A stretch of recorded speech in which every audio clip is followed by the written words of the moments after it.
Entonces vamos a ver la parte de material y continuamos. Para cerrar con la parte de las tareas, las dudas que tengan.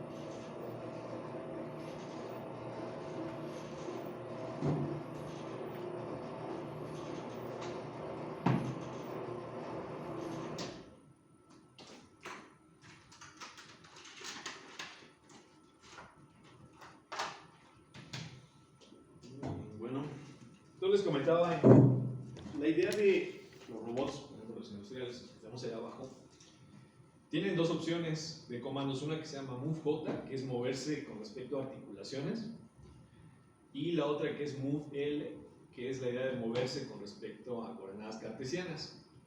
En ambos casos, en el caso de coordenadas cartesianas, implica que en un punto, en una variable, se guardan tanto las tres coordenadas de posición como la orientación. Y les mencionaba que los robots ABB pueden manejarte la orientación en matriz de rotaciones, en ángulos de Euler, como antes Rod, Pitch y Yoe, y en cuaterniones. ¿Sí? Son los tres formatos básicos que tienen. Entonces la idea es que uno lo lleva con la botonera, con los botoncitos ahí moviéndolo, bueno, tiene una palanquita. Y ya que llega a un punto de interés, se guarda en la memoria, y así tú los puedes ir guardando todos los puntos. En el caso que es por articulaciones, lo que hace el robot es que en esas variables de memoria, lo que guarda son los 6 valores de las articulaciones en radianes, ¿no? O sea, de los grados de libertad rotacionales que tiene. Y entonces, pues eso también predetermina, está casado con cuál es la posición y orientación que tiene el efector final, efectivamente. Entonces, ya después lo que hace es, cuando tú ahora le pides que vaya de un punto a otro, ya sea con los comandos, en el caso de los robots lo que tiene es unos parámetros que les decía, por un lado te permite definir cuál es la resolución que quieres con respecto al punto final deseado. Tú puedes definir de acuerdo a los 6 opciones que son de parámetros que tiene en el comando, que cuando llega a una cierta región, es decir, una esfera alrededor del punto, determina que ya se cumplió con la tarea de movimiento y entonces pasa a ejecutar la siguiente línea de comando. Entonces ahí la resolución más fina que tiene se llama fine, y entonces ahí sí es hasta que prácticamente ya con la tolerancia del robot que tiene, es cuando pasas a la siguiente línea de comando. ¿Por qué es importante eso? Bueno, porque al final de cuentas eso tiene que ver con la latencia que tiene el robot cuando hace una tarea, ¿no? O sea, qué tanto se va a tardar en ejecutar todo un código, ¿sí? De movimiento. El otro parámetro que tiene es con respecto a la velocidad máxima que puede desarrollar el manipulador, tú das porcentajes. ¿Sí? Entonces, en función de esa velocidad máxima a la que tú quieres que se mueva, del porcentaje de la velocidad máxima del robot, ¿sí? Va a hacer internamente una interpolación de cómo va a llevar de un punto deseado al otro, y entonces en función de la velocidad también va a determinar el tiempo que tarda en ejecutar esa trayectoria, ¿sí? Ese movimiento. Entonces nosotros, bueno, vamos a ver ahorita precisamente esa parte de interpolación que nos permite ir entre diferentes puntos que tenemos en el espacio. Entonces, si recuerdan, bueno, la clase pasada es, a final de cuentas, estamos en una posición, pensamos ahorita solamente en coordenadas cartesianas, x0 y y0, z0. La idea es que esa es la posición inicial y nosotros queremos llegar a una posición final. Si nosotros lo vemos en variables cartesianas, esta sería la tarea, en puntos cartesianos. Si estamos en variables articulares o coordenadas del robot, pues normalmente vamos a tener los grados de libertad, sean prismáticos o rotacionales, que estén presentes en el sistema. ¿Cuál es la idea de la planeación en los robots? Bueno, pues la idea es, por un lado, nos hace más fácil la visualización de la trayectoria que vamos a realizar y nos permite, sobre todo, poner restricciones que pueden ser deseadas. Por ejemplo, suavidad, limitaciones en la dinámica que podemos tener por los actuadores, y la otra inclusive también puede ser evitar obstáculos con los cuales puede haber una colisión. Si recuerdan, bueno, en control tenemos dos técnicas o dos objetivos básicos. Uno es la idea de la regulación y la otra es la idea de seguimiento. Cuando hablamos de regulación, se ponía la vez pasada, así aquí tenemos la idea de tiempo. Voy a poner, por ejemplo, la idea de crucero, UF. La idea es que de estar en un valor inicial, en un cierto instante de tiempo, queremos llegar a un valor deseado. Y en la idea de un problema de regulación lo vemos como un salto de una escala. Entonces, obviamente, esto no es suave. Aquí, pues, vamos a tener velocidades, aceleraciones infinitas. Entonces, es un requerimiento muy fuerte. ¿Sí? Entonces, aunque nosotros, nuestro objetivo de control, en este caso sería el Q deseado, en este caso el QF, menos el Q del robot, donde este sería en el tiempo. ¿Sí? En realidad, lo que vemos es que físicamente, por las limitaciones que tiene el manipulador, etc., en realidad lo que vamos a obtener típicamente es algo así. Sí. Como una respuesta al tipo de segundo orden, y sobre todo este sobreimpulso, el tiempo de asentamiento, el tiempo de subida, etc., pues van a estar dados por las características dinámicas del manipulador. Entonces la idea es que en lugar de darle un escalón, que sería el problema de regulación, esto es regulación, lo que hacemos es, en la misma idea de robot, lo que vamos a hacer es que ahora también QF, voy a poner, esto es en función del tiempo,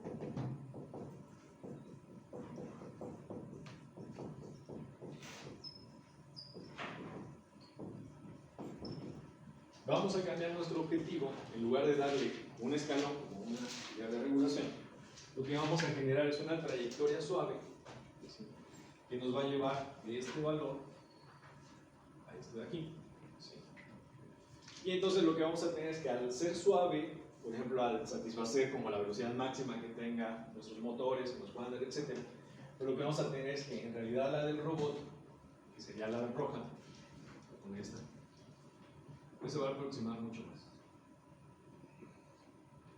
Entonces, en general, el error va a ser más pequeño cuando hacemos la tarea de seguimiento que cuando hacemos la tarea de regulación, porque simplemente le estamos demandando cambios más suaves, ¿sí?, en la dinámica del error. Y aunque tenemos la misma función del error, la idea es que ahora le damos una función del tiempo en lugar de un escalón deseado que tenemos. Entonces, ¿cómo diseñamos precisamente esta curva en azul que sería mi trayectoria deseada? Pues tenemos varias maneras, ¿sí? Puede ser polinomial, puede ser curvas de Bézier, etc. ¿Sí? Entonces vamos a ver ahorita esa parte. Okay. Entonces la idea, bueno, pues obviamente queremos llevarlo de un punto al otro, y lo que vamos a darle en la parte de la trayectoria es una posición, velocidad y aceleración, que sea en función del tiempo, y eso es para cada una de las articulaciones. Aquí, ¿por qué hablamos de cada una de las articulaciones? Si recuerdan, tenemos el robot manipulador. En el robot manipulador, en realidad, lo que puede entrar son pares de control, nuestro modelo dinámico clásico. Vamos a seguir utilizando la Q. Y lo que estamos controlando directamente con los pares en los motores son nuestras variables articulares. Puede ser prismática, una posición, un desplazamiento, puede ser rotacional, variables angulares. ¿Qué es lo que tenemos básicamente en el robot? De lo que ya hemos ido viendo. Pues la estructura mecánica del manipulador, en realidad lo que estamos teniendo es una cinemática directa. Que lo que tenemos es que entran nuestras variables articulares, y si recuerdan de la cinemática directa, lo que nos va a dar ahora son las posiciones del efector final del robot. ¿Sí? Si nosotros, por ejemplo, aquí vienen dos opciones diferentes. ¿Cómo generamos el par con el cual vamos al final de cuentas a obtener movimiento en el efector final del manipulador? Si nosotros usamos un control lazo abierto, pues la idea es que directamente le estamos metiendo voltajes o corrientes dependiendo de cómo controlamos el motor. Pero aquí viene la otra parte. Normalmente el control, por ejemplo, vamos a pensar en un PID, de los más clásicos. Si recuerdan, la idea es que nosotros tenemos que alimentar al PID ¿con qué? Con un error. ¿Sí? La ecuación clásica del PID, haciendo uso de esta definición del error que tenemos, Kp por el error, Kd por el punto,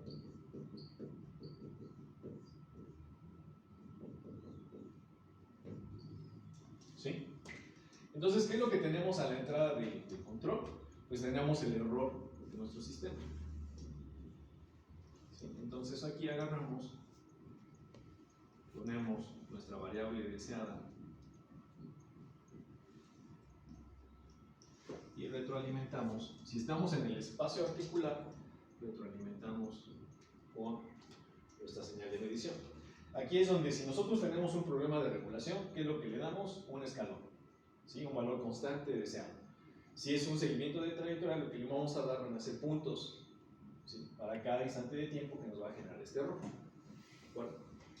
Entonces eso es cuando hacemos un control a nivel articular. Pero si nosotros estamos o vamos a generar una trayectoria deseada, si es en el espacio articular, pues directamente aquí ya tenemos Q deseada, ¿sí? Lo podemos generar sin mayor problema. Pero si por ejemplo nuestra tarea está definida en el espacio cartesiano, ¿cómo podemos obtener entonces esta variable de aquí? Si recuerdan, ya hemos visto otra cosa que es la cinemática inversa. Entonces en la cinemática inversa, ¿qué es lo que metemos? Nuestras variables deseadas del espacio cartesiano, ¿sí? Y la cinemática inversa lo que nos va a dar van a ser las variables articulares deseadas. Y con estas entonces ya podemos definir nuestro error. Entonces, cuando hacemos generación de trayectoria, la podemos hacer en el espacio cartesiano, es decir, directamente en coordenadas de posición y orientación, o bien las podemos hacer en términos de variables articulares si tenemos una trayectoria articular que queremos realizar. ¿De acuerdo? Si nuestra variable nos la dan en cartesiano, pues simplemente hacemos uso de la cinemática inversa y entonces vamos a obtener las variables articulares en nuestro manipulador. ¿De acuerdo? Eso es lo que internamente hace toda la parte de, bueno, parte de lo que hace la electrónica de control del robot. Entonces, por eso les decía, en los robots, mañana que, bueno, al rato que empiezan a jugar, esta variable sería la idea de un move L y esta variable de aquí sería un move J. Entonces, aquí estamos guardando como variables deseadas las posiciones de las articulaciones, los valores de las articulaciones, y aquí estaremos guardando las variables de posición y orientación de un punto deseado. Resuelve la cinemática inversa y tiene el controlador interno, y nosotros lo vemos de esta otra manera. ¿Cuál es, perdón, otra de las opciones de cómo controlar el sistema? Este se le llama control articular. La otra idea es, bueno, si yo directamente tengo tarea cartesiana, pues agarro y genero un error en variables cartesianas, programo mi control en variables cartesianas, y entonces ahora la acción de control de variables cartesianas, ¿cómo la paso al manipulador? Eso lo vamos a ver con la idea del jacobiano. Sí, ahorita nos quedamos con esta idea. Okay.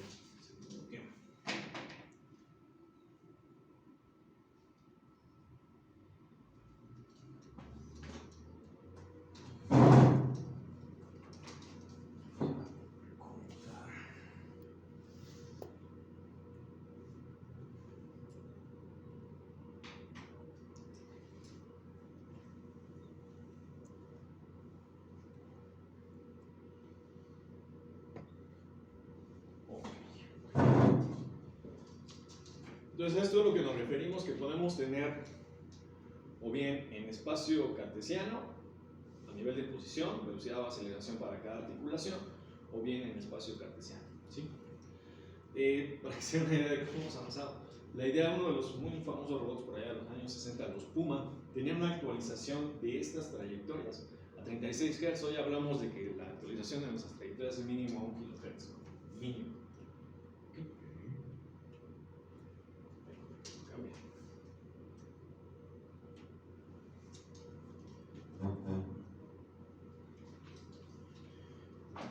Entonces, si lo vemos, vamos a verlo ahorita fácilmente mejor a variables articulares. Vamos a usar teta. Entonces, por ejemplo, el caso más sencillo, tenemos solamente un brazo, ¿sí? Un péndulo. Inicialmente su posición es la posición A con un cierto valor angular en un instante de tiempo t0, ¿sí? Y la idea que queremos llegar al punto B, es decir, un valor de variable articular θf, en un cierto tiempo TF. Es decir, esto nos va a definir TF menos T0, el intervalo de tiempo en el que queremos que llegue. Igual, la sesión pasada platicamos, bueno, si yo por ejemplo esto lo meto en un PID, ¿sí? Genero mi error, lo meto en la ecuación del PID, ¿sí? ¿Puedo saber a priori si se va a ir por este lado o se va a ir por este lado? Si simplemente lo doy como un escalón, pues la idea es que va a tomar la definición de nuestro error, lo va a calcular y nos va a dar entonces un valor del PID y entonces pues nos lo va a llevar en la dirección que nos marque el sentido del PID, ¿sí? Entonces queremos ir de esta posición A a esta posición B. ¿Qué es lo que puede pasar? Si lo dejamos como un problema de regulación, dependiendo de las ganancias que tengamos, de las condiciones iniciales, pues puede irse en un sentido o en el otro y no lo tenemos completamente predeterminado. Muchas veces cuando compañeros de ustedes se les ha dejado de tarea, pues lo que hacen es definir el arco más pequeño, a pensar que tenemos en una circunferencia de 360 grados, cuál es el arco más pequeño y en esa dirección forzan a que se vaya el PID, pero ya es una condición aparte de la definición del PID, ¿sale?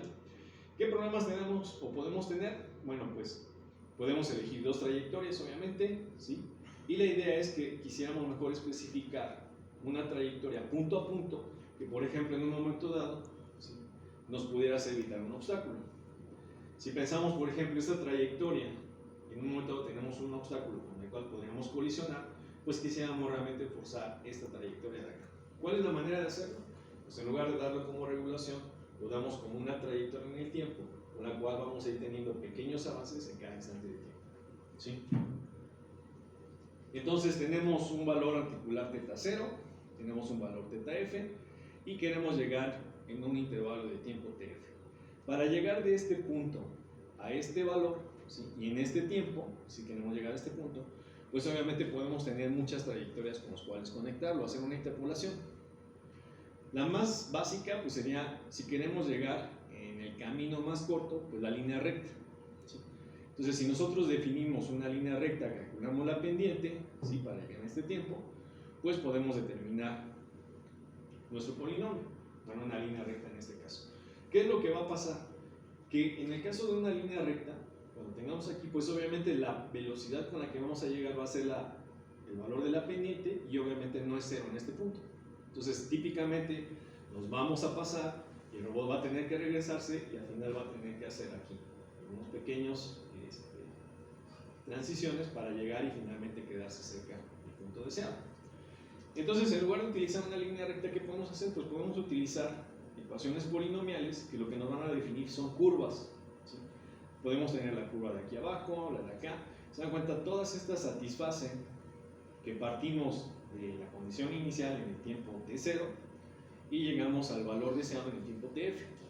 ¿Qué características quisiéramos? Pues obviamente si vemos esta trayectoria de acá, ¿sí?, pues tiene un sobreimpulso con respecto al valor deseado, es decir, se va a pasar, ¿sí? Eso en un momento dado, si por ejemplo tenemos una posibilidad de colisión, pues puede llegar a que no cumplamos con esa condición, mientras que estas dos de abajo sí. Entonces podemos tener muchas posibles funciones continuas que nos conectan a ambos puntos deseados en el intervalo de tiempo deseado. La que tenemos en negro en particular, ¿qué podemos ver con respecto al punto al que queremos llegar y del punto que queremos partir? Que cumple que es tangente, ¿sí?, con respecto a las otras. ¿Qué quiere decir entonces? Que al ser tangente en este punto y aquí, partimos con velocidad 0 y vamos a llegar con velocidad 0.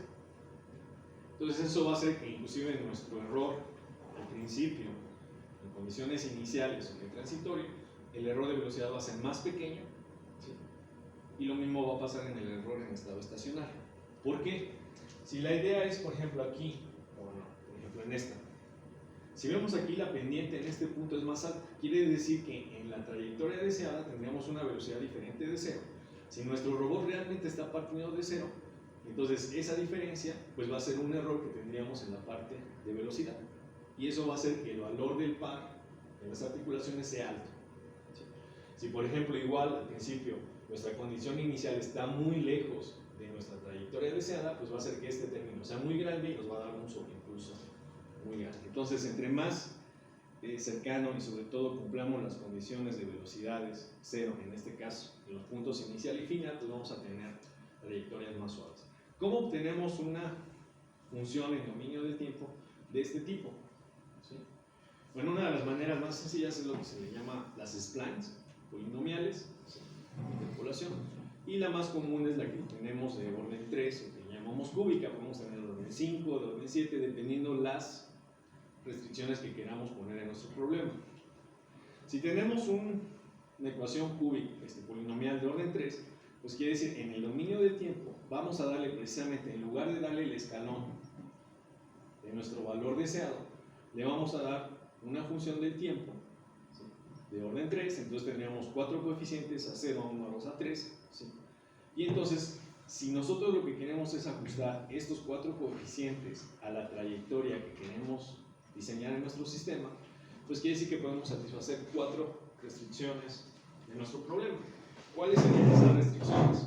Pues primero que nada, la posición inicial en el tiempo t0, la posición en el tiempo tf, que es al valor que queremos llegar, ¿sí? Y si por ejemplo partimos de reposo y queremos llegar al reposo, pues la idea es que las velocidades en el punto de partida y en el punto final sean igual a 0. Entonces tenemos 4 condiciones que queremos satisfacer y tenemos 4 coeficientes para ajustar nuestro polinomio de interpolación. ¿De acuerdo? ¿Cómo podemos ir determinando cuáles son los coeficientes? Si por ejemplo consideramos que en el instante de tiempo t0, precisamente el tiempo 0, si sustituimos el tiempo 0 así, que aquí, ¿qué es lo que va a pasar? Pues nada más nos vamos a quedar con A0. Entonces A0 corresponde a ¿quién? Pues al valor de nuestro punto de partida θ en t igual a 0, ¿sí? Si nosotros derivamos una vez con respecto al tiempo esta función, ¿qué es lo que nos quedaría? Pues se nos va este término, nos va a quedar θ punto es igual a A1, luego aquí tendríamos 2 veces A2 por t, 3 veces A3 por t al cuadrado. Si sustituimos en el tiempo t igual a 0, ¿sí?, pues lo que nos va a quedar va a ser el coeficiente A1, entonces A1 tiene que ser igual a θ punto en t igual a 0, pues nos quedaría, si partimos del reposo, pues igual a 0. Y entonces así podemos ir viendo de las funciones, evaluando los instantes de tiempo, y podemos encontrar los 4 coeficientes. Por ejemplo, aquí está la idea. Entonces, A0, si partimos del reposo, A1 es igual a 0. Si tenemos una velocidad de partida diferente de 0, entonces ese es el valor que quedaría en A1. Para encontrar el coeficiente A2 nos queda esta expresión, ¿sí? Y finalmente para A3 tendríamos esta expresión. ¿De acuerdo? Entonces, ¿qué es lo que haríamos? Por ejemplo, si aquí quisiéramos ir, por decir, de un valor de 0 radianes, ¿sí?, que está en reposo, está, por ejemplo, nuestro péndulo, hacemos el caso más sencillo. Inicialmente, nuestro péndulo, pensamos en el caso gravitacional,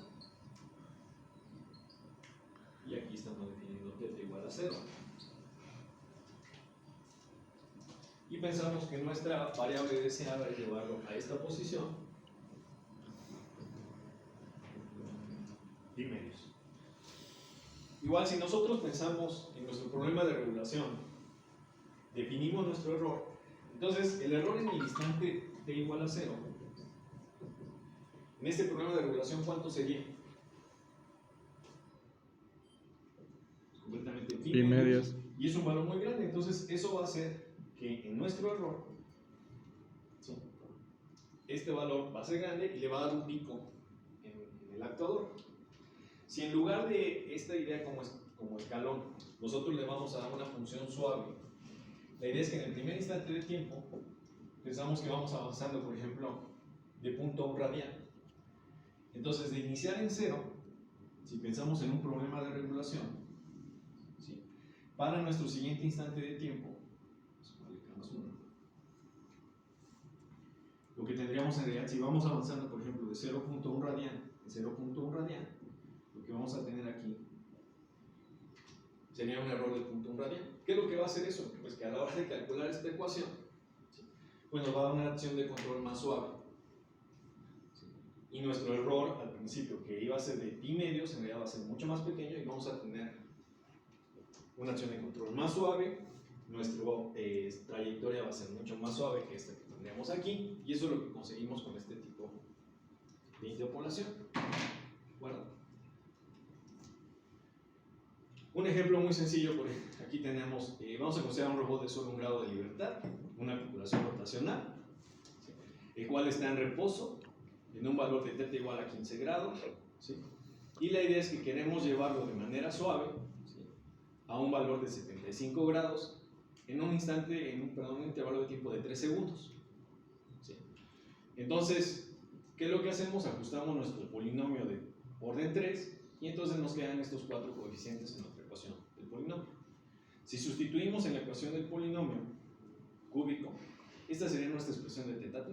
¿Qué es lo que nos va a dar como gráfica? Esta gráfica que tenemos aquí. La idea es que en 3 segundos, ¿sí?, nos lleva desde 15 grados hasta 75 grados. Si nosotros derivamos una vez con respecto al tiempo, pues vemos que la ecuación de la velocidad rotacional nos queda esta expresión. Si nosotros la graficamos, si tenemos esta gráfica de aquí, ¿y qué es lo que podemos ver? Que partimos con velocidad 0, es decir, está en reposo, y llegamos con velocidad 0. Entonces llegamos en reposo, es decir, con la velocidad más pequeña. ¿Qué otra cosa podemos sacar de esta información de la gráfica? ¿Cuál es la velocidad máxima que tenemos, ¿sí?, en el punto medio de nuestra trayectoria? Que debe ser de 30 grados, ¿sí?, por segundo. Si les mencionaba, recuerdan, era pues, bueno, primero si ya tenemos nuestro robot físicamente, pues ver si los motores que tenemos junto con la reducción van a ser capaces de darnos o no esta velocidad. ¿Sí? Si por ejemplo no satisface que puedan darnos esta velocidad, pues ¿qué es lo que tendríamos que hacer? Pues que este intervalo de tiempo tendríamos que ampliarlo para pues requerirle menos velocidad a nuestra articulación. ¿Sí? Entonces, esa es la parte de que podemos satisfacer, por un lado, posiciones deseadas, un intervalo de tiempo, pero además de darle suavidad a la trayectoria, ¿sí?, en lugar de un escalón, podemos satisfacer limitaciones dinámicas al ver cuáles van a ser nuestros requerimientos de velocidad e inclusive aceleración. Ahora, ¿cuál es el detalle con un polinomio o una spline tipo cúbica? Si nosotros derivamos por segunda vez, ¿sí?, nuestra función, pues vamos a obtener la aceleración articular presente en nuestra actuación. Y entonces lo que podemos ver es esta gráfica de aquí. ¿Qué es lo que tenemos? Que pues muy bien, estamos partiendo del reposo, llegamos en reposo con velocidad de 0, pero ¿qué pasa con nuestras aceleraciones? Son altas. Aquí es donde tenemos que ver también si nuestro actuador va a ser capaz de poder generar esta aceleración necesaria para poder satisfacer nuestra trayectoria.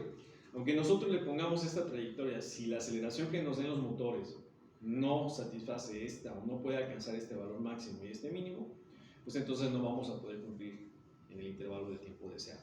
¿Sí? Ok.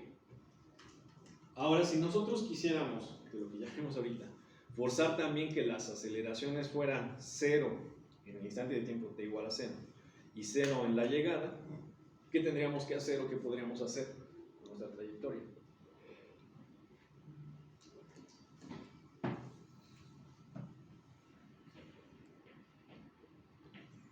Aumentar el grado. Aumentar el grado de nuestro polinomio.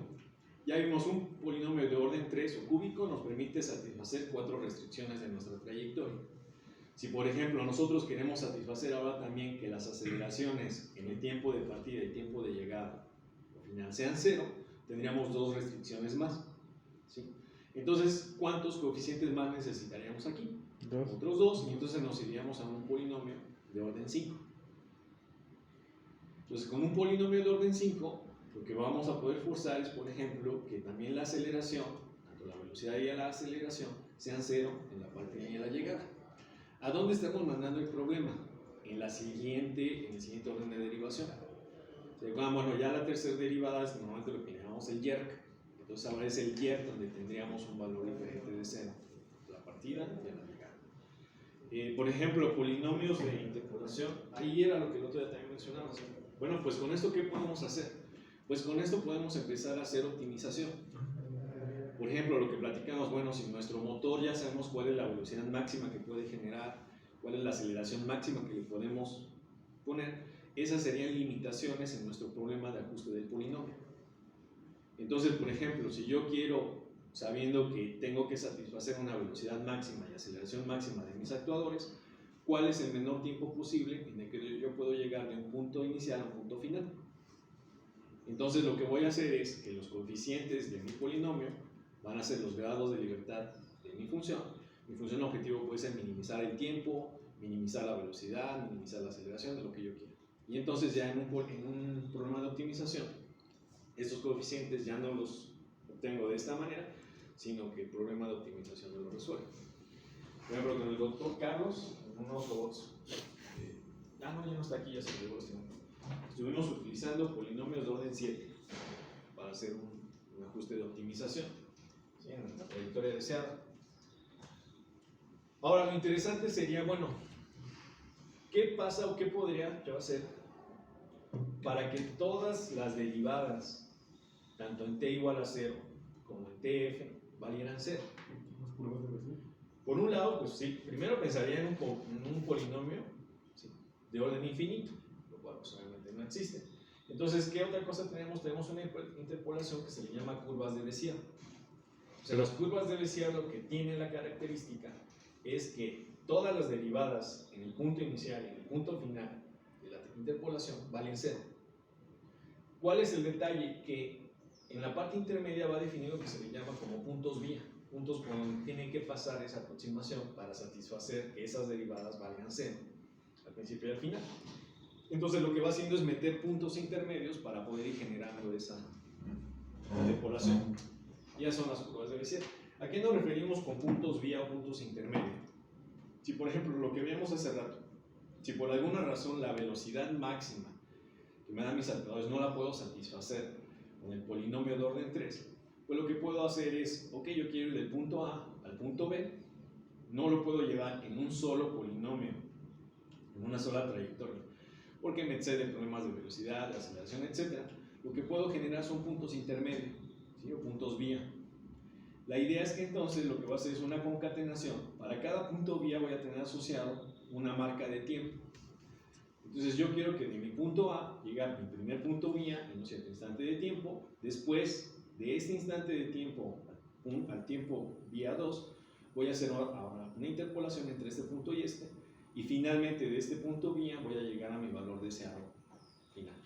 Entonces, ¿con esto qué puedo regular? Pues por ejemplo, si me interesa que pase por ciertos puntos, como cuando hacemos una trayectoria en Maps, ¿sí?, o la otra es que, por ejemplo, al segmentar de esta manera, ¿sí?, yo puedo ir regulando mejor las velocidades y aceleraciones entre los diferentes instantes de tiempo. Entonces, ¿qué es lo que va a cambiar con respecto al problema anterior? Pues pensemos que vamos a hacer interpolación tipo cúbica. Entonces, yo voy a definir un polinomio de orden 3 de mi punto A al primer punto vía, otro polinomio cúbico de mi primer punto vía al segundo y del segundo hasta el punto final. Pero ahora lo que tengo es que en estos puntos vía la velocidad con la que llega no es 0. Entonces lo que tengo que cuidar es que el cambio de velocidad en estos puntos vía sea suave. Entonces la velocidad con la que yo llego en este polinomio, ¿sí?, la velocidad final, tiene que ser la velocidad inicial de mi siguiente polinomio. Y eso es lo que tengo que cuidar. Entonces la idea es que ahora esta velocidad en los puntos vía va a ser diferente de 0. Entonces parto del reposo, aquí tengo velocidades diferentes de 0 y aquí quiero llegar al reposo con velocidad igual a 0. Arriba del grado 5, ¿cómo qué querríamos evitar para hacer el grado 7 que hizo el otro estudiante? Lo que platicábamos del jerk. El jerk normalmente está asociado con limitaciones a niveles de par. O sea, lo que te puede dar el motor. La aceleración es una cosa, el jerk es la tercera derivada, esa tiene que ver con los cambios bruscos que tienes a nivel del par. Arriba de eso ya no hay nada. Sí, mecánicamente hay otra variable, pero ya no tiene como un significado físico. De hecho, el otro día un amigo que es mecánico comentaba, oye, ¿cómo físicamente podrías interpretar el jerk? Por ejemplo, la velocidad, pues tú la puedes sentir en tu auto, ¿no?, que va relativamente rápido. Por ejemplo, la aceleración, pues cuando le pisas el acelerón, pues sientes, ¿no?, ese impulso que te deja atrás, ¿sí?, que te empuja contra el asiento. Entonces, dice, ¿qué necesitaríamos para tener un jerk? Pues si te das cuenta, desde el punto de vista, vamos a empezar aquí, velocidad diferente de 0 la podemos sentir, es lo que nos empuja hacia el asiento, ¿no?, de nuestro coche. Cuando damos el acelerón, nos presiona contra el coche y sentimos ese cambio de velocidad. Es decir, necesitamos un perfil de aceleración diferente de 0. Para tener un YER, ¿qué necesitaríamos entonces? Una tercera derivada, ¿sí?, que no fuera constante, que fuera cambiando con respecto del tiempo y sobre todo aumentando. Entonces necesitarías como tener una especie de aceleración infinita, ¿sí?, y que es casi como que te empujara contra el coche y te sacara del coche. Pues, trataba de darle una interpretación mecánica a ese llama. El YER sería el cambio con respecto al tiempo de la aceleración. Así es. Entonces, bueno, él lo relacionaba. Dice, si por ejemplo nosotros tenemos,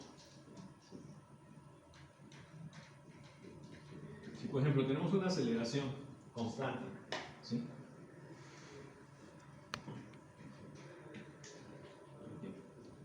y nosotros le integramos la aceleración, ¿qué es lo que nos va a dar?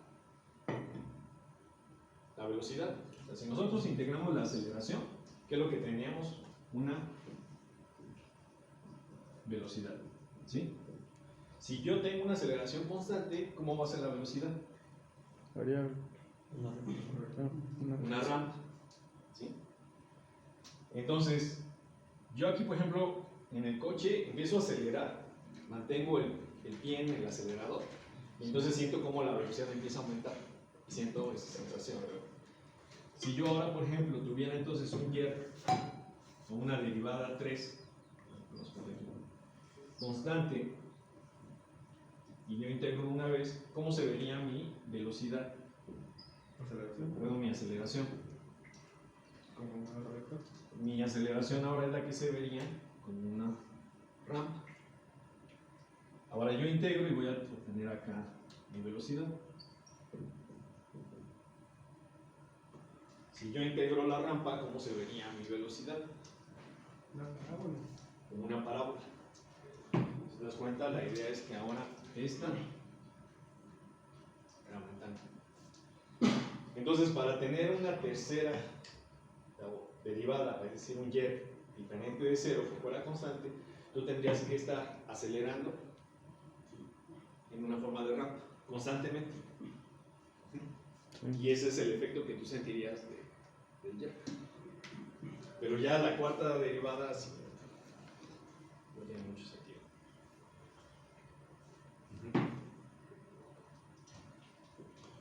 ¿Ok? Sí, gracias. Y teniendo dinámicamente, pues esa es la idea de que la aceleración la ves como, o lo relacionas con los pares, entonces tú quieres poner una condición a nivel de aceleración de los pares, pues te tienes que ir a la otra derivada. Ok. Entonces ahora vamos a tener un polinomio que nos lleva del punto A al primer punto vía, otra que nos conecta entre los dos puntos vías, y aquí puede ser de orden 3, de orden 5, de orden 7, ¿sí? Y pueden ser curvas de Bézier también que nos conectan en todos los puntos vía. De hecho, de aquí es donde surge la idea de las curvas de Bézier. Para poder satisfacer que todas las derivadas valgan cero aquí, es decir, sea tangente en este punto, pues ¿qué es lo que pasa? Pues yo empiezo a acercar un punto vía y lo pongo aquí muy abajo. Y después ya puedo usar los siguientes puntos vía para satisfacer las restricciones de velocidad y aceleración. Y finalmente necesito otro punto vía muy cerquita del punto final para empezar a bajar la velocidad y que todas las derivadas aquí empiecen a ser tangentes. Y esa es la idea de los puntos vías o las curvas de Bézier. ¿Por qué a veces no son tan socorridas las curvas de Bézier? Porque bueno, pues es una bondad que todas las derivadas sean igual a cero, ¿sí? Lo que platicamos, bueno, al poner puntos vía, ¿sí?, ya no estamos controlando del todo, porque en la idea de las curvas de Bézier es que tú le dices cuántos puntos vías quieres en medio, y entonces él los empieza a ajustar. Entonces ya no tienes un control directo sobre la trayectoria que va haciendo. Hay unas herramientas gráficas que uno puede ir poniendo ahí los puntos vía de manera gráfica, y entonces ya tú puedes ajustar un poco mejor la curva de Bézier, pero pues empiezas a generar un montón de puntos vía intermedios, ¿sí? Sí, luego también el problema puede ser que de un punto a otro punto vía puede ser como así o como así, ¿no? Exactamente. Por eso es que la idea es que, si se dan cuenta de eso que hace rato platicábamos, cuando empezó la idea. Por ejemplo, para ir a este punto, pues aquí estamos teniendo una curva por arriba, otra curva por abajo. Podríamos tener, como en este caso muy sencillo, pues que quisiera venirse en esta dirección o en esta. La idea es que al darle el polinomio, nosotros estamos o podemos forzar que se vaya por una de las orientaciones, ¿sí? en lugar de darle un valor de error muy grande al principio, que serían en la idea del escalón, le vamos dando errores más pequeños y entonces vamos regulando mejor nuestro problema. ¿Sí? Y podemos pues entonces sí generar la trayectoria que queramos.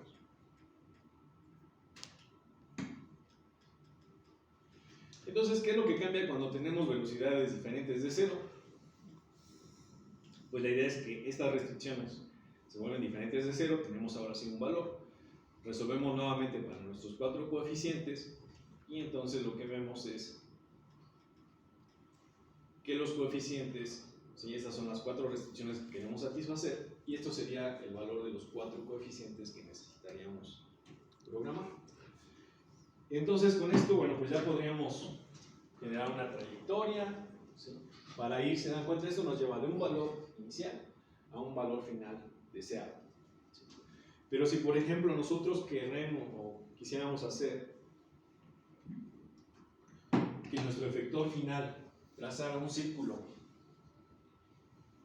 en alguno de los cuadrantes, ¿cómo lo podríamos hacer?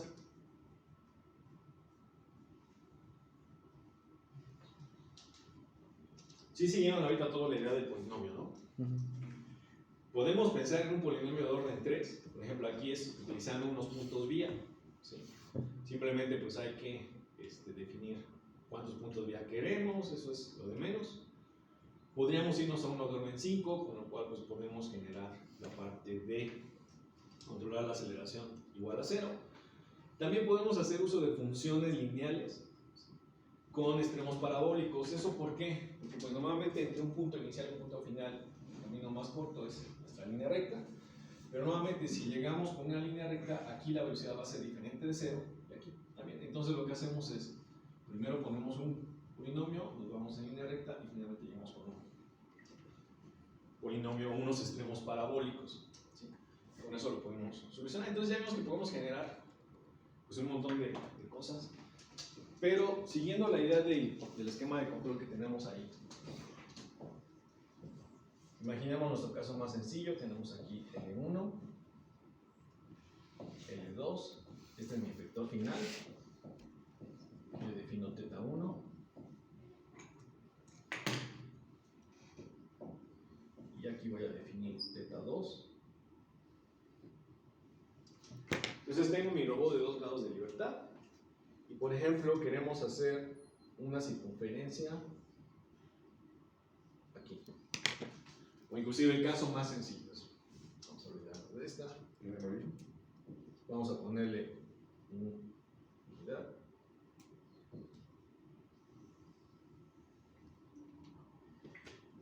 Queremos generar un círculo de radio 1, pensamos que L1, ¿sí? Por ejemplo, más L2, ¿sí? Es mayor que la unidad para que lo podamos realizar. Entonces queremos hacer nuestra circunferencia, ¿sí? Sin preocuparnos de la orientación, simplemente coordenadas X deseada y Y deseada.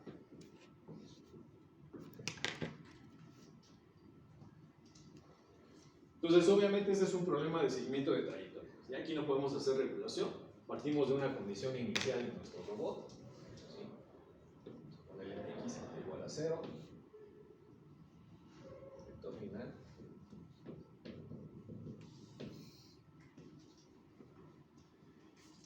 Y queremos tener una trayectoria deseada que corresponda con una circunferencia. La idea ahorita de los polinomios no nos permite porque no queremos llegar a un valor de ese valor, sino seguir una trayectoria. ¿Qué podemos hacer para programar esta trayectoria?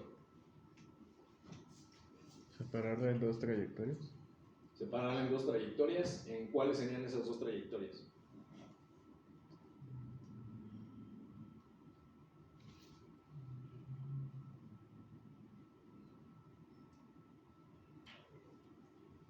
No, pues primero tenemos que sacar dónde está la posición del efector en las coordenadas X y Y para poder plantear nuestra función objetivo.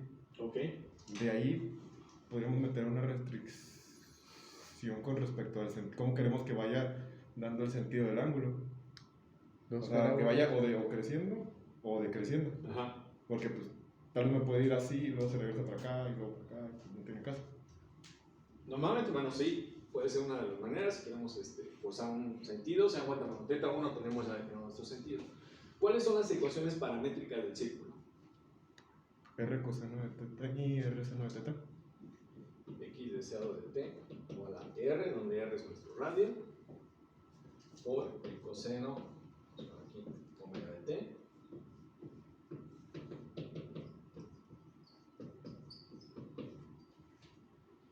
Entonces las estamos escribiendo paramétricas en función de quién? No entiendo. Del tiempo. Es decir, lo que vamos a obtener ahora es una trayectoria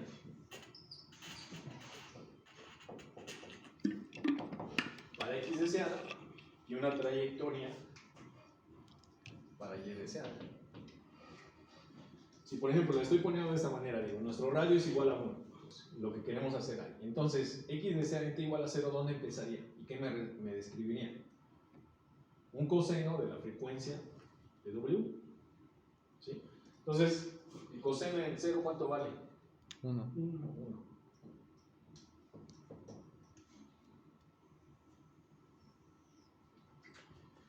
El seno en 1. Entonces, en cuanto a cada instante de tiempo, yo voy a tener el valor deseado de x y de y. ¿Sí? En función de mis ecuaciones paramétricas. Con el parámetro W, ¿qué es lo que voy a regular? ¿Qué tan rápido quiero? ¿Qué tan rápido o lento quiera que haga el giro? ¿Sí? Con esto controlo el periodo de nuestras funciones. Entonces, cuando ya queremos, un problema, por ejemplo, de regulación sencillo es ese de ahí. Si nosotros, por ejemplo, en los robots queremos llevar de un valor inicial o un valor en este instante de tiempo a un deseado, en variables articulares, pues lo podemos hacer directamente aquí.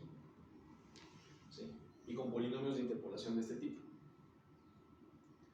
Si mi trayectoria deseada, ¿sí?, ya me la dan como una función paramétrica, por ejemplo la del círculo ahí, ¿qué es lo que hago? La paso por la cinemática inversa y entonces voy a obtener directamente mis variables articulares deseadas y entonces ya genero mi error de articulación y entonces ya tengo mi error para el controlador. Entonces esa es la otra manera de generar trayectorias deseadas. ¿Cómo? Pues con ecuaciones paramétricas en función del tiempo. Si yo quiero que el centro no sea 0, pues ¿qué es lo que hago? Pues le sumo las coordenadas, ¿sí? El x del centro y el centro. Si por ejemplo yo quiero generar, ustedes han visto aquí en el caso de drones o de cochecitos, les encanta la lemniscata, la figura del 8, la del Isaias, etc. Pues simplemente es encontrar las ecuaciones paramétricas. ¿En función de quién? Del tiempo. Y programarlas y pasarlas a nuestro manipulador. ¿Qué ventajas tiene también el uso de las funciones paramétricas en algunos casos? Pues como son funciones suaves y además funciones explícitas, pues podemos obtener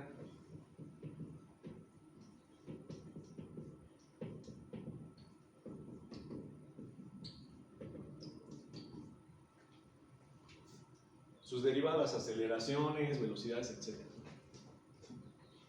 Entonces es la otra manera de generar una trayectoria en el dominio del tiempo. Sus funciones paramétricas, con interpolación polinomial, cuando queremos partir de un valor inicial a un valor final.